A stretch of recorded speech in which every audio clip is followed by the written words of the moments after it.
that was used to con our people into believing that there's a new political party in town that you guys know as the APC. They came with the word change. It turned out to be chicken change, and people don't want to hear the word change now. On the internet, particularly Facebook, I see it, when they show the face of somebody who has just been beaten up, they'll say, well, he just said, say Buhari, so they pounced on him. So that's how people demonstrate through images how much there's total rejection across the board of the old politics of division, of poverty and deception in the country. So as I'm here today, I do not wish to continue talking. I want to exchange ideas with you all. We are not here to come and tell you what will happen in Nigeria and of the future. We are here to carry you along and invite you to help us walk into Nigeria of the future, so that you don't have to travel out of this country to practice your profession. In fact, the people who ran away or who have gone, I don't want to use the word who ran away, because people left not out of their own volition, because out of necessity. Doctors, we want all of them to come back, so that no Nigerian will have to go to India to treat malaria again, or treat typhoid, or treat several of the things that you take for granted. My mom had, and I'm just using this to praise you guys, my mom had cataracts in her eyes. And I took her to the Lagos Eye Hospital, and somebody there told my mom, why are you coming to Lagos Eye Hospital? Kano Teaching Hospital has the best eye doctors. They will close your eyes and remove your cataract. We still haven't removed my mom's eye cataract, so she'll be on her way here. So after we finish this conversation, we need a doctor to help us remove her.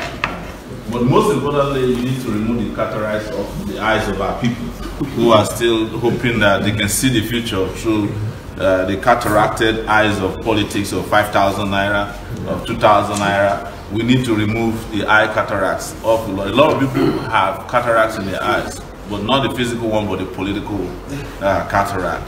So we want to all work together. I want you to give us your ideas. Let's exchange ideas, ask questions about what you want us to do or what we can do. Luckily enough, we have a public health professional as a vice presidential candidate. I don't know his real name. I don't know his alias name, Bonacera. So yeah, his real name is Dr. Rabiu Ahmed Rufai. So that people don't say that Sowore doesn't know the name of his I'm not like Baba.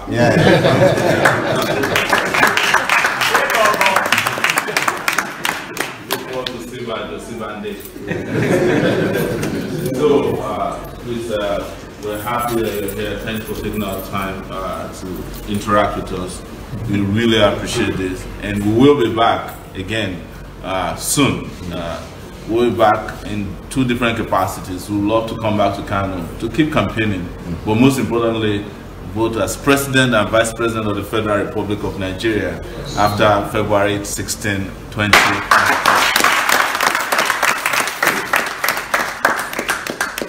So, and I'll say finally, what we tell people is, with these 2 guys, it's you buy one, you get 2 free. Yes. Yes, it's safe hand. Thank you so much. Thank you so much. Would there be some questions? Good morning, Mr. President and Vice President. My name is Dr. Abubakar Kaumi. I am a senior resident in the Department of Dental Surgery. I've been following you and I've been hearing about your ideas from my boss, your Chief of Staff. So I have 2 questions. One for you, Mr. President, and the other is for the Vice President. And then for the Vice President, I will be biased. Okay. Medical. So I will start with the Vice President. The medical world, the dental surgery or dental treatment, dental care is very expensive. So in the situation whereby you are the Vice President come 2019, inshallah, what will you do to incorporate whole of dental care into the National Health Insurance Scheme, and how will it cover, and how will you integrate it into the primary health care, also the preventive aspects? The second question goes to Mr. President. I happen to be from the Northeast.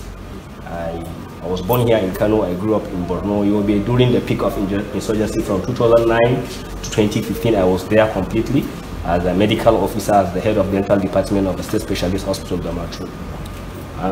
One of the reasons why we joined you to change the previous administration was purposely insecurity.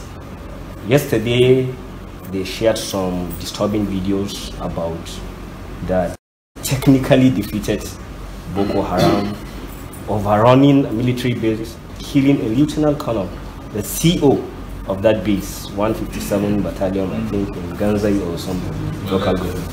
Yeah.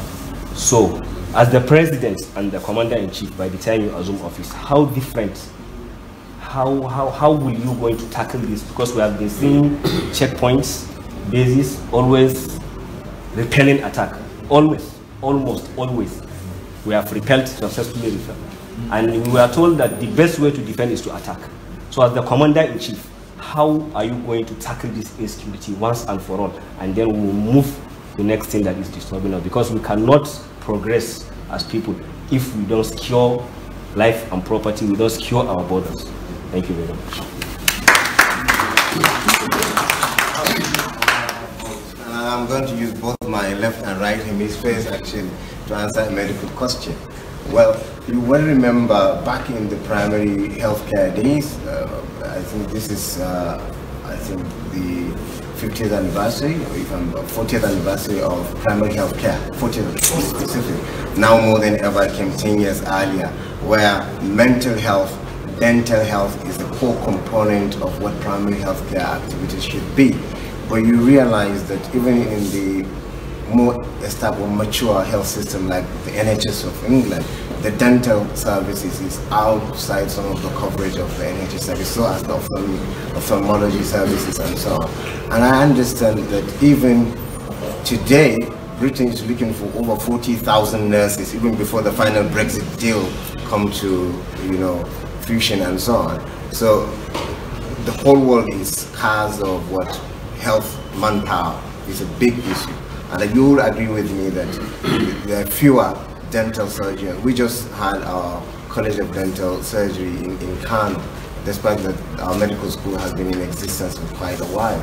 So it's in our dream actually to use big telescopic eyes that Sowore and I have actually to clone more dental surgeons and more dental therapists across Nigeria, and not to have this skewed distribution. They should all be at the primary levels actually depending on the case, and then we go up into secondary and tertiary. And it's also in our dream to have a very 21st century kind of healthcare service where some centers are going to be even supra tertiary in nature, so that you can train people and then have them actually distributed across the country. So a key to this is actually to hold primary health care very dear to our hearts, and of course to see that dental health services have been given the due attention. Hardly people have their teeth examined, which should be at least annually. You understand? So that you prevent dental caries, you can prevent other conditions that affect the mouth. Do you get what I'm saying? And then we are going to collaborate, because it's, it from training, it's quite multidisciplinary in nature, because some of it is a bit of surgical, but some of it is public health, because you need some public health knowledge and public health actions like health promotion and health education to achieve much. I understand it's an area that did not receive the right attention from previous government, so thankfully I'm one that has some eyes into it. We will spread it all across the country. Even as I speak to you now, there are fewer College of Dentistries across our medical schools. You understand? From here, you have to go far Maiduguri. It would be important, as there's a medical school now coming up in Dutse actually to start thinking about faculty of dentistry. Thankfully now the number is increasing, but it's not in keeping with the demands that we need. From here to Sokoto, a stretch of land that there are no dental schools. So you are speaking to somebody that actually is passionate about public health, and what you are saying can be or should be tackled first by public health actions, rather than the more tertiary stuff that we want to also think about. Sowore and I always talk about how we can put so much technology into it, At a point in time, I was putting hands into clinical decision support system, into developing algorithms to help doctors, so that we don't rely only on our cognitive abilities to solve human diseases, but we can also use the technology to leverage our clinical governance. So your question is very apt, and this is how we go about. I hope you are convinced, not confused. Yes, I just want to answer the question related to okay, sorry, just a minute. Sorry, I, as one of the senior people that are here, one of the people behind this event, I would like to actually seize this opportunity to welcome you. Thank you. And your team to Kano and to Kano Teaching Hospital, and to the Medical and Dental Consultants Association's lounge within Kano Teaching Hospital. Together with us are the Association of Resident Doctors that are also part of us. I believe there is some element of hierarchy in whatever we do. In our midst here, we have the two former presidents of the Medical and Dental Nigerian Medical Association, Kano State Branch, and the past two chairmen of the Medical and Dental Consultants Association of Nigeria, Kano State Branch also, in person of Dr. Rabiu Ibrahim and Professor Muhammad. I believe we probably should give them an opportunity before you give us a red card to go, or a yellow card. I think Dr. Rabiu and Dr. Muhammad might be given some minutes to say a word or two before our questions and answer sessions, as we are within their territory. Thank you very much for allowing that.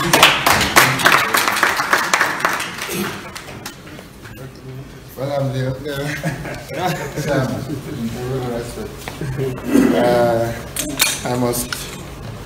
I can't afford to sit down when my president is sitting down. Your Excellencies, you have done an honor. You've given us an honor on maybe 2-3 situations which we must show our appreciation.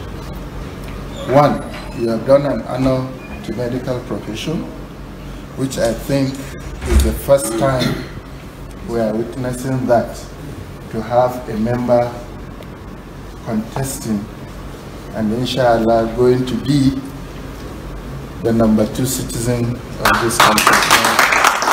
So it's an honor not just to us here in Kano, it is an honor to the medical profession. Secondly, it is also an honor to deem it fit to visit a crop of intellectuals who may have a say, but may not be the big meats of the society, politically, when you look at that. Because what politicians weigh individuals to be, they weigh them based on how heavy is their burden. Yes. But we thank you for this honor, because this shows that you have valued the weight of our brains. So thank you very much for this honor. And it is also an honor to come to our midst. This shows how humble you are and how humble the ideology of AAC is. So we thank you for these honors, and we will continue to remember that. Today I think my CV has raised to the sky level, because for the first time I'm sitting in front of two excellencies. Come February 16th, our level have changed. This is not the type of change you were talking about. So sir, we are going to contribute intellectually and in many other ways to your campaign, and also to shape your administration when you come February 2019. We are going to form a think tank where we are going to advise, where we are going to maybe draw a pathway so that healthcare in particular in this country will be improved and be taken to the highest level, not just the next level. Secondly, we are urging you, sir, there is no healthcare system in the whole world that has developed fully without private medical practice transferring to the level of an international standard. There must be a deliberate effort from any good government to see that it has delivered both public and private world-class healthcare services in each of the countries. All the places where people are going for medical tourism are going to those places to attend hospitals that are packaged, assisted by the government, deliberate government policies, that you may not even find the manpower that we have here. To tell you the truth, I have been practicing as a specialist for close to 15 years. But naturally, there is no significant improvement in taking my practice to a level that I wish. So this is one of the reasons why people are not satisfied. It's not even monetary. Everybody wants to help his own kings and kings. But if you are not satisfied with the level of service you offer, people will start thinking elsewhere. It is mainly technology driven. We want your government to critically look at healthcare as a major source of internally generated revenue in the country than even oil.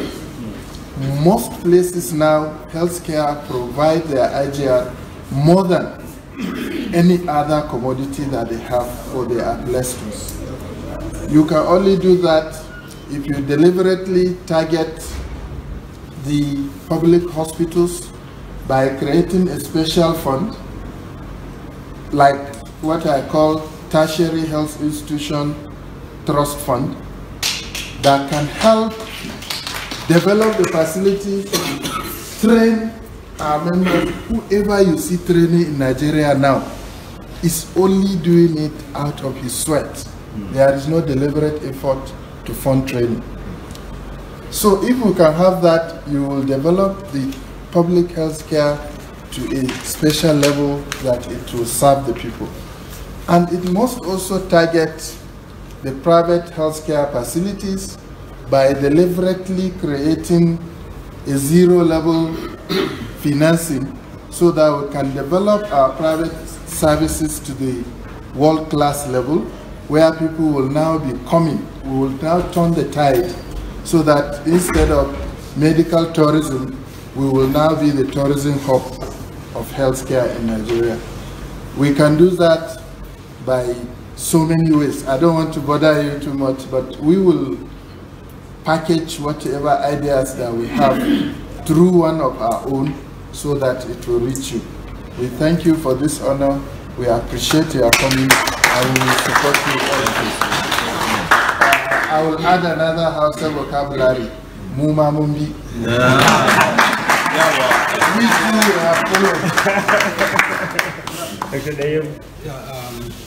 Mr. President and his Vice President in waiting, it's a great honor and privilege to stand before my colleagues and you to address you, but I will try and be brief because of time. I will not dwell much on health issues because I have a firm belief that I have nothing to add with your number 2 as an international health policy expert of repute. So I'm sure he has all that it takes, better than my humble self, will advise you on health policy issues. As you are number 2, we want to recall we share similar ideologies, the NEPU ideologies, the concern for the downtrodden. Currently, as things are in Nigeria, I have a firm belief that you would agree with me that the way government is being run will not take us anywhere, because it is far to the exclusive preserve of the elites and to the denigration of the downtrodden. By far, in the whole of the globe, the way our system of governance is run is the most expensive. I stand to be corrected. And we cannot achieve much if this trend continues to be. And I hope, I don't want to give you much details about that. It is my hope that when you assume office, that must be changed to the benefits of the majority of the populace. Because what we have in our government treasury is for all, not for only those few. And all the adequate policies and legislations that should reverse such trends should and must be put in place. That is the only way that many indices, including other social indices, could be changed for a better for our Nigerian system. I have not much to add, but to wish us, the movement of the African Action Congress, successes, not only in this forthcoming February 2019 election, because it's a continuous struggle. Yes. We must continue to strive. Right from this and onwards, the struggle must continue. We cannot afford to let Nigeria go down into history. Yeah. The history must be rewritten in the right way. Thank you very much. Thank you. Thank you so much. Thank you, Mr. Yes, Chairman, thank you so much. I want to say quickly that when we started out to run, we did a survey of Nigerians all over the world and asked what is their main priority. It turns out to be health. Most Nigerians, about 70% of the respondents said they want improvement in healthcare to them. A lot of people can't find doctors whenever they want. And I want to also add to what the VP just said about how we intend to solve some of this problem, that our solution is a universal healthcare policy that will make it possible for both the downtrodden and the rich to have access to healthcare in this country, and not only in the areas that we're used to, but other areas, like for dental healthcare, for people to see mental health professionals. In fact, we're talking about dentistry, but mental health area is one big area that nobody has even touched at all. A lot of people have a lot of issues in this country, and like somebody said, politically, a lot of people have they're undergoing depression right now, and a lot of others are also having anxiety about the future. These are serious political health, mental health issues. In other places, people attend to them. Additionally, we want to let you know that one of the things we have as a priority is to recruit and send into Nigeria 160,000 to 200,000 public health professionals, doctors, immediately as soon as we take over office, so that people can have access to even check their blood pressure, which most people have never done. Behind your back, I make fun of doctors in Nigeria that you only have 2 diagnoses when you come and see you. It's either malaria, and then after 3 days you upgrade it to typhoid. But that's the prevailing situation. Having said that, thank you once again, and I want to quickly answer the issue of Boko Haram by saying 4 things that are responsible for what you are seeing today with Boko Haram. I covered Boko Haram extensively as a journalist. I know what's going on. And the first thing is that there's no correct leadership in the military.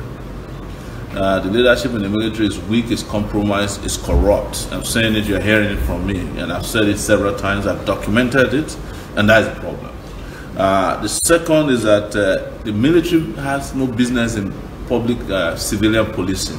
A lot of our military personnel are involved in quelling civil rights strife in villages, towns, and cities, instead of leaving that completely to the police. So in about 30 states in Nigeria today, military men are drafted to be manning roadblocks, fighting traffic, most importantly escorting VIPs all over the place. They have no business doing this, but that's what we're doing. So the thing is to separate the military so that they can defend the territorial integrity of Nigeria whenever Nigeria feels threatened, and the police to be strengthened enough to do policing work, which has not been going on for a long time. The police completely has retreated from the business of policing. The number 3 thing here is that our weapons that we have are not up to standard to fight the kind of modern insurgency that we are facing. You must have seen a video that has been going around in the last few days. They were made by soldiers. The soldiers are saying that their T-72 tanks were bought in 1983. Also, I have documented this. There's nowhere in the world where military travels around in open roof vans to fight, insurgents.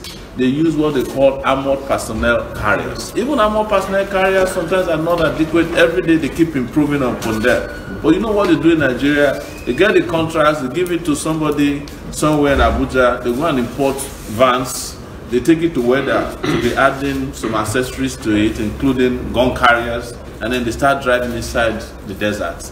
And when Boko Haram ambush and kill, we start shouting that they have killed our soldiers. The last thing I'll say is that terrorism in Nigeria has become a business. Big, profitable business. I'm telling you. I don't want to mention, but we are coming from somewhere now that somebody was telling us. We sat with someone and said, this place was built by a senator. He made his money when Yar'Adua was in power. He made more money under Jonathan. And they made all this money from the fight in the Northeast against terrorism. It's big business. If the Nigerian army that defeated insurgents in Liberia ended the one in Sierra Leone cannot defeat Boko Haram, just know that there is a business going on that there. What we are coming to do is to end that business. We will end the business by being in charge and commanding the armed forces of Nigeria. Most importantly, we have to fire our commander-in-chief right now.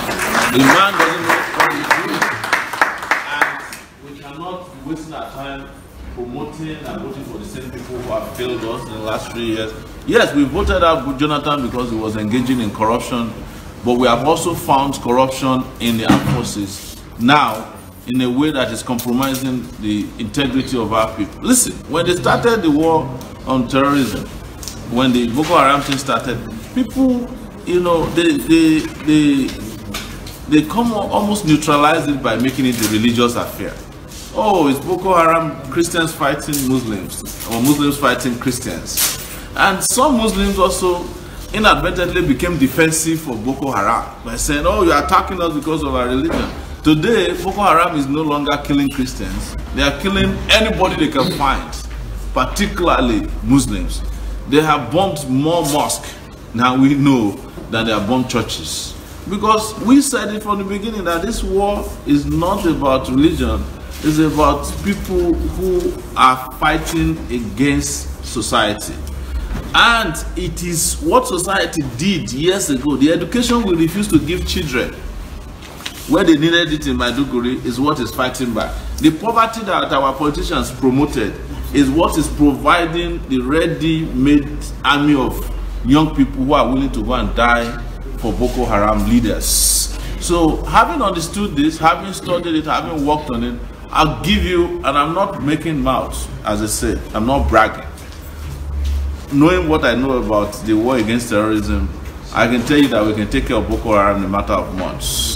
And it's not going to involve dialogue. It involves governments being governments, the army becoming the army again, and not business people.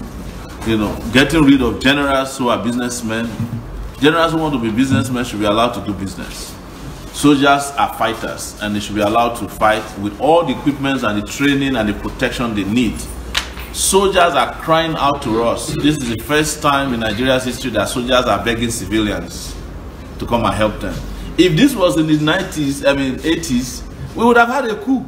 Absolutely. Over this nonsense that's going on in the Northeast. The soldiers would have marched into. It's only that, you know, coups are no longer acceptable from way of overthrow. I'm telling you seriously, what we have been toying with our soldiers in the last few years would have caused a coup in Nigeria if we were in the 80s. Absolutely. They wouldn't have taken this from us. But with the right kind of leadership in place that would bring about real leadership in the military, in the armed forces, professionalizing it, providing training and providing protection and weaponry that is expected of modern warfare, guerrilla warfare, where we fight these guys to a standstill. And when we fight them to a standstill, they will be the ones calling for dialogue, not the army begging ragtag armies that they want dialogue. So that's my position on this. As you know, and I said finally, anytime I'm responding to issues that have to do with deep policies, I'm very careful not to reveal too much, because APC people are watching us and they like to steal our ideas.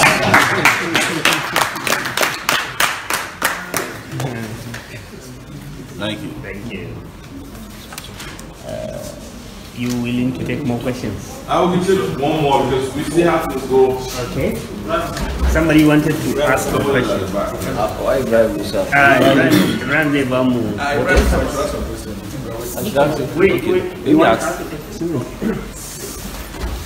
Well, Mr. President and Vice President, welcome to Kano again.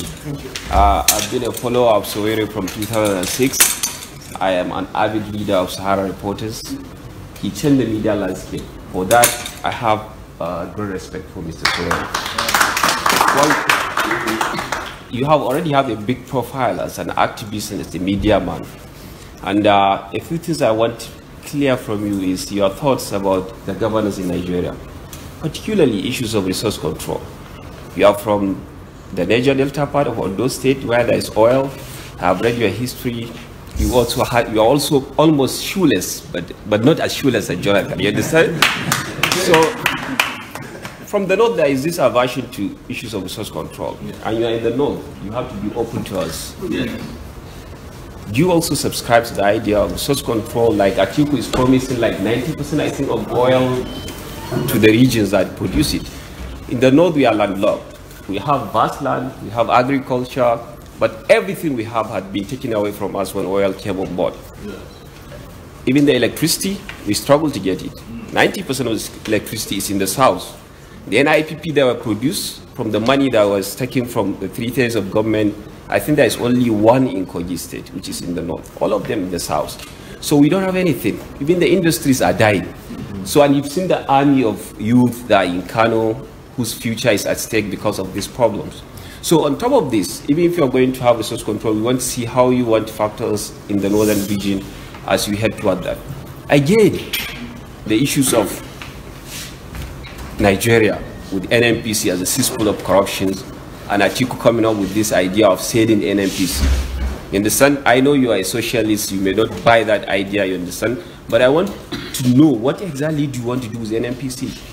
When you happen to be at the center, which is the thing that is giving the money to the country, and every president seems to be de facto Minister of Petroleum because of the money that is there. Understand? And another thing is the issues of this prevailing insecurity. Northeast seems to be taking the attention, but there is much more problem now with clash between Hamas and Hades.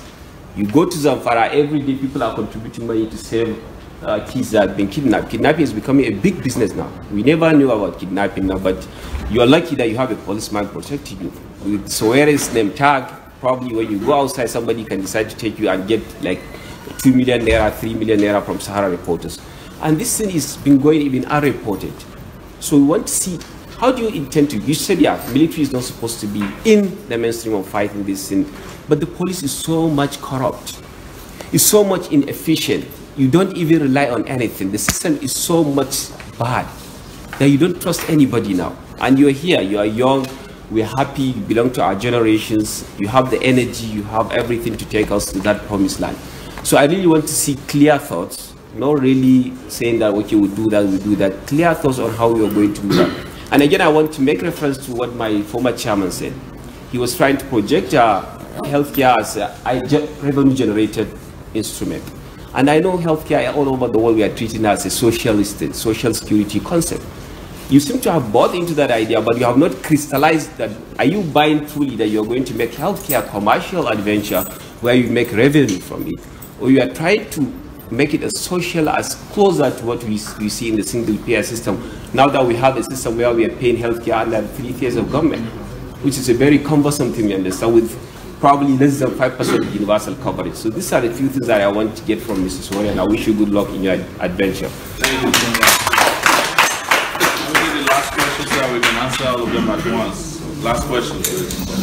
Thank you very much. It's my pleasure to stand before my senior colleagues, my colleagues, and president of the ACC to speak. Okay, thank you very much. As a stout journalist, we have been following you for a very long time, and I'm very impressed and happy the way you gave about 4 points through which you tackled Boko Haram. Another very important sector, because you are here, most of the people sitting in front of you are clinicians and as well as academicians, and as you are aware presently, the Academic Staff Union of University are on strike. I also want to hear from you how you hope to solve this problem of ASU, which has been on and on for in and out for many years, and you've had so many documentaries on Boko Haram, and I'm sure you also have the same on the education sector. So please, we want to hear what you have, the specific plans which you will tackle, because we have many of our younger ones presently at home, and you know, if we don't solve this problem, some of them still will be the ones that will be recruited through this Boko Haram and this kidnapping issue which we are talking about. So it's a really big menace. So how do you hope to tackle this issue of Academic Staff Union, closing down the entire universities of the countries, and so on and so forth? Thank you very much. Thank you.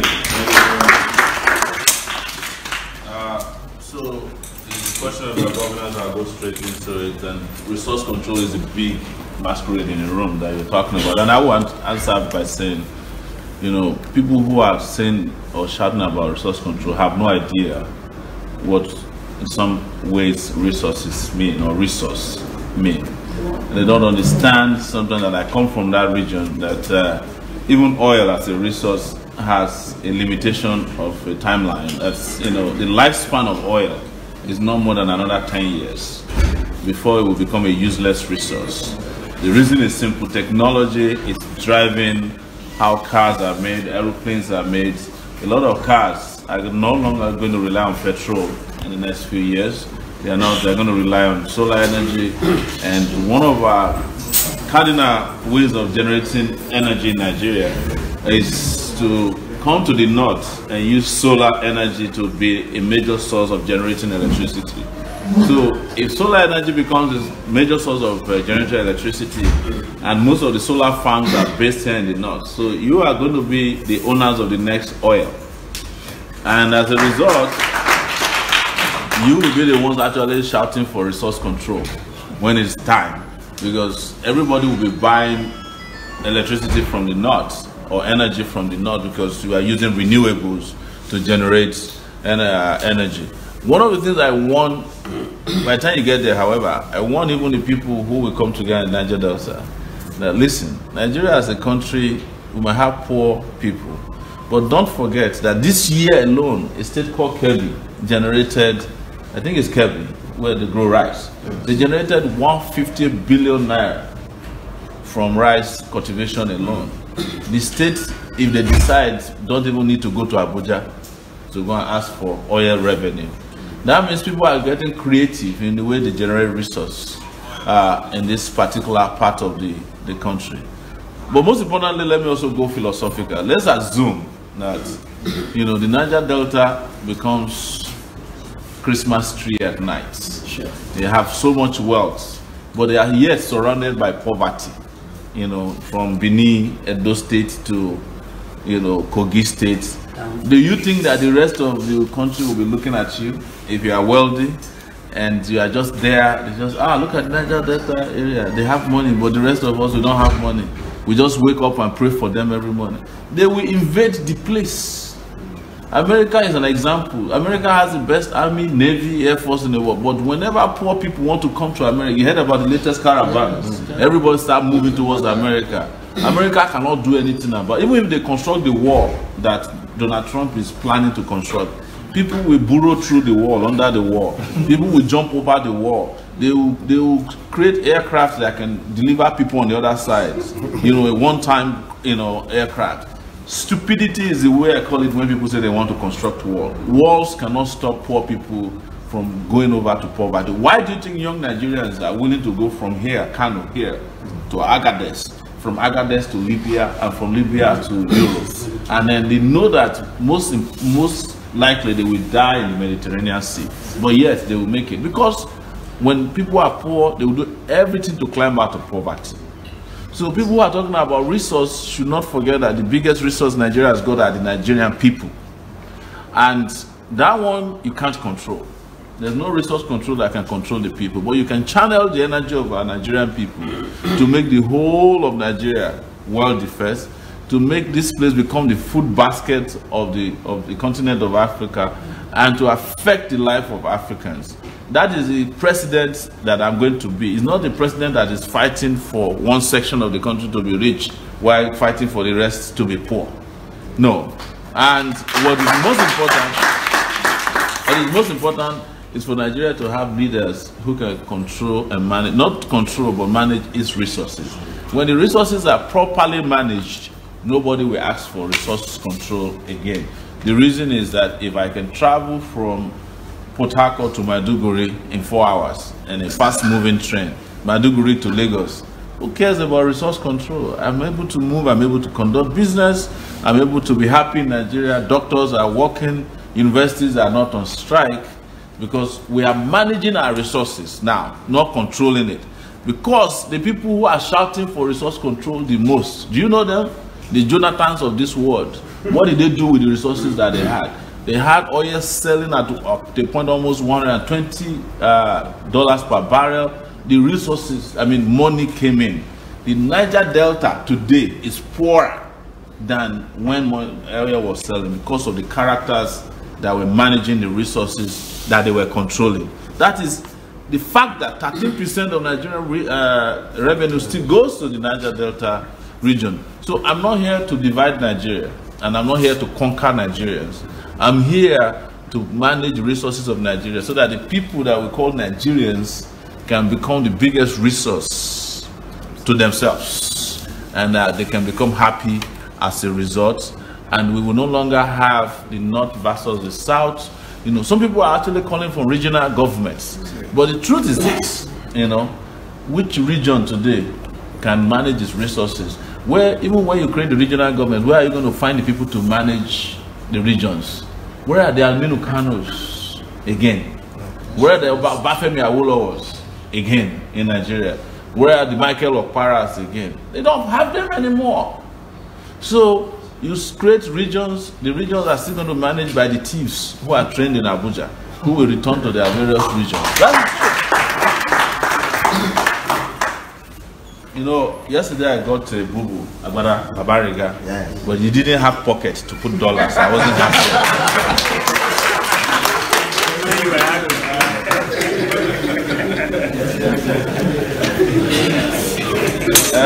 The strike by ASU is a question of investment in education. Yesterday, I went on AIT. If anybody watched me on AIT, and they were asking, what do you do to take out children who are out of school? Majority of them, by the way, are here in Kano and in North. And I said to them, we have to be specific. How much do we want to spend on every child that is out of school? And my proposal is we take 100,000 naira per child and put them back in school. That 100,000 will buy them uniform, 2 pairs each. This is a social experiment that I want to do, and I hope they'll let me do it. It will give them lunch twice a day, food twice a day. You know, they have a brunch as soon as they arrive school. Before they leave, they'll have lunch, right? Not the one they put inside nylon bag, real lunch, right? And it will let them see a doctor. We put a sick bay in every school, right? It will build toilets, you hire them teachers. It's your 100,000, we hire you a teacher, give you food, you know, and see what will happen to our children. Even the Amajiris, nobody will go to madrasa anymore. But here is what it will do. In the future, Nigeria will have to spend less on these children, because when you don't send children to school, you have to feed them when they go to prison. Do you know how much we spend on any prisoner? Every prisoner, 14,000 naira per day. 14,000 naira times 30. How much? You know, Azazakis. Yes. And Azazaki, if you are a bigger prisoner, you spend 3.5 million naira per month. So instead of spending 14,000 naira per day to feed a prisoner, why do you spend 100,000 naira a year to send a child to school? Is that not commonsensical? That is what we should do. And when you train a child and they have a chance to become doctors instead of becoming criminals. That is not to say there are doctors who cannot be criminals, because Saraki is a doctor. Just to warn you, doctors. Yes. But, you know, the more money we spend to develop our children, the better the future of the country. You know, it's an investment you are making 10 years down the line. And you come to Kano and there will be too many doctors, there will be too many accountants, and there will be agricultural experts, there will be technologists, and you say, wow, Sowore was here 10 years ago, just 10 years ago, and look at what he has achieved. And this is not new. This is what Aminu Kano was about. This was what Rimi them did in this town before. When we were driving around Kano yesterday, it reminded me of Accra. There's some similarity between Kano and Accra, except for that the fact that Kano is broken, Accra is developing, one of the fastest developing West African cities, right? That is the only difference. The infrastructure is already there, even in Kano, to build new houses, to build new schools, to provide jobs. The industries are even still there. But go to the railway station in Kano. You guys pass the place every day. It's different from the propaganda you see in Abuja. They say they have revived the railway. But we passed the railway yesterday. We didn't see no railway coaches there. We just say, but there used to be a time that people wear suits and enter the railway from Lagos to Kano with pride, with their families. Where are we today? Whereas Morocco has just introduced the fastest moving train on the continent of Africa last week. We just introduced the worst moving train on the continent of Africa, 13 kilometers per hour. That is how our train moves in Lagos. I entered it, I did a video about it. So, honestly, ladies and gentlemen, we can solve a lot of problems, including security problems, health problems. We made the right investment. The university lecturers who are always going on strike are asking for us to invest just a fraction of our money in the education sector. And I'll say this final thing so that you can understand. In the between 2011 and 2014, Nigeria borrowed 5.3 trillion naira to 150 businessmen, private sector. Yes, that they didn't pay back. AMCON is trying to recover the money. 5.3 trillion naira. How much is ASU asking for? 1.3 trillion naira? Yes. Is anybody in ASU here? Yeah. We are. Yes. So how much are you asking for nationwide? I think it's less than 2 billion. Less than 2 trillion. So we can give 5.3 trillion naira to 150 businessmen who are flying around with private jets, building hotels and enjoying. Well, we are not willing to give 2 trillion naira to all our universities.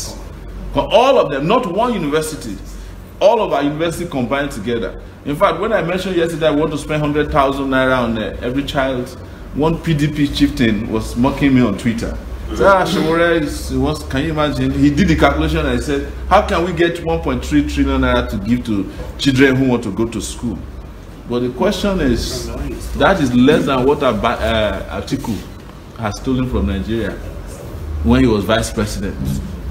That's less than how much he stole. The man made enough money, he controls all the water out of the Northeast, Faro water. He has a university that nobody in the Northeast can attend.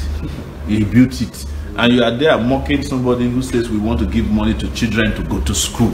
How can I be a crime? I'm a beneficiary of free education under Awolowo. Otherwise, I will be a palm wine tapper today. Yes. I would have been like one of those children standing on the streets who cannot find food to eat. We need, for the sake of posterity, we need to invest in the future of these children so that the way our fathers disappointed us, we will not disappoint them. That's my final word. Go back about.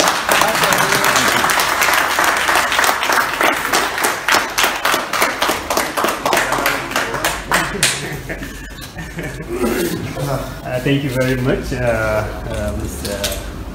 President in the meeting.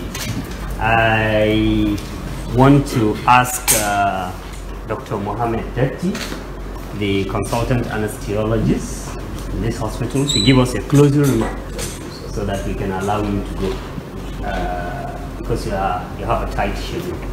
Thank you. Dr. Mohammed, please. Thank you very much, sir. President and Vice President in waiting. I'm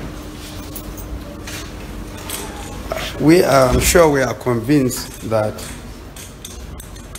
you are not one of the pretenders, but real contestants to the highest office of the land. And we are convinced. I know you're just giving us the tip of the iceberg of what you have for Nigeria to revamp, to get Nigeria moving again, to enjoy the years when Nigeria was working well. Like you said, most of us here are beneficiaries of free qualitative education. And we are really grateful that you are here to share your ideas on what you have to move Nigeria and make it work again. So we thank you very much, and we hope, well, we know we have one of us here, and we can always channel our ideas here. And we'll keep reading stories from Sahara reporters, and so that we can channel our ideas. And like one of the past chairmen said, that we are willing to be a think tank to make Nigeria moving again. Thank you very much.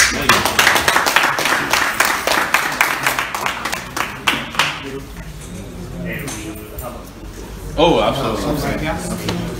Inside here or outside? Outside is better. All right, thank you. Thank you so much. Yeah. Thank you so much.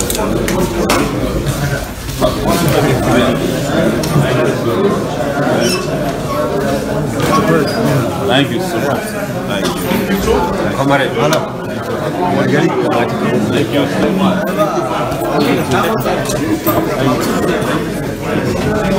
Thank you. No?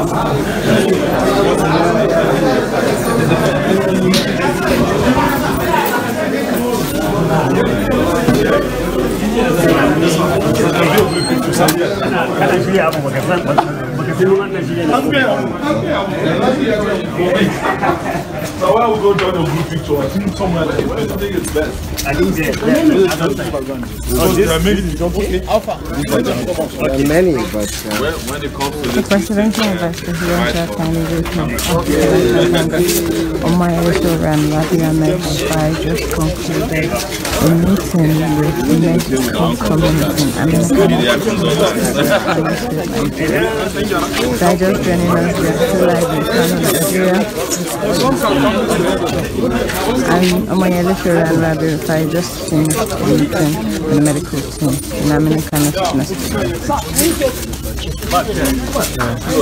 As usual, guys, donating to the movement because we can't do it alone. We need everything that we can get: money, stickers, posters, flyers, offices, cards, anything that you can get, to make Nigeria better, to make the campaign easier, to make the election as we want.